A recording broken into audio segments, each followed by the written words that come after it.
Gaza का हर बच्चा दुश्मन, इनको खत्म करना होगा। इजरायली नेता फेगलिन के इस बयान पर मानवता शर्मसार हो जाए।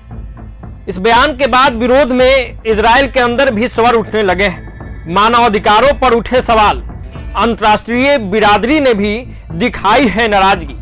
अब सवाल यह है कि क्या इजराइल बदलेगा अपनी राह या गड़ाएगा संकट। आपको बताते चले कि इजराइल के कट्टरपंथी राजनेता और पूर्व सांसद मोशे फेगलिन के हालिया बयान ने गाजा संघर्ष को लेकर वैश्विक स्तर पर एक नई बहस छेड़ दी। उन्होंने कहा है कि गाजा का हर बच्चा इजराइल का दुश्मन है। यह बयान उन्होंने एक इजरायली टीवी चैनल पर दिया है। फेगलिन का कहना है कि हमास नहीं बल्कि गाजा में जन्म लेने वाला हर शिशु भी इजराइल विरोधी है।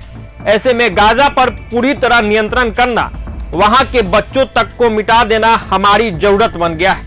यह बात उस समय आई है जब गाजा और इजराइल के बीच हिंसा चरम पर है और मानवीय संकट गंभीर होता जा रहा है। उनके इस बयान ने दुनिया भर में आलोचना और असहमति को और बढ़ा दिया है। वर्तमान हालातों में जब इजरायली सेना गाजा में सैन्य अभियान चला रही है और आम नागरिकों की भारी संख्या में मौत हो रही है, उस वक्त इस तरह की टिप्पणी ने तनाव और बढ़ा दिया है।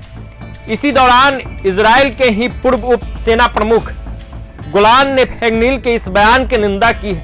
उन्होंने कहा है कि यह नीति बच्चों को मारने की योजना के समान है और इजराइल को यदि एक सभ्य राष्ट्र कहलाना है तो उसे अपने नैतिक मूल्यों की ओर लौटना होगा।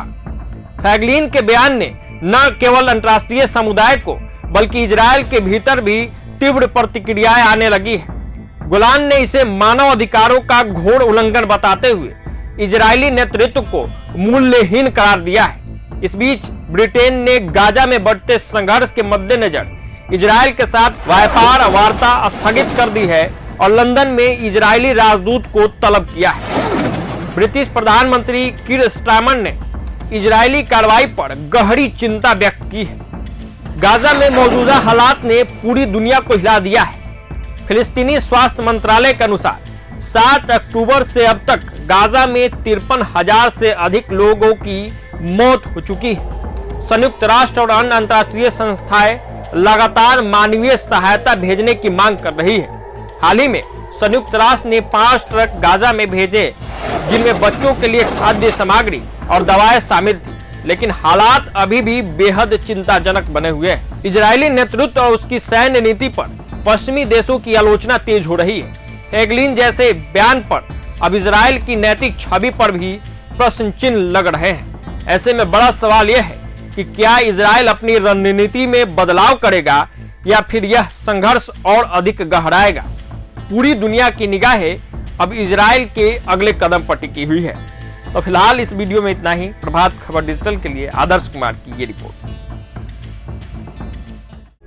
प्रभातखबर.com, विश्वास वही, रफ्तार नहीं।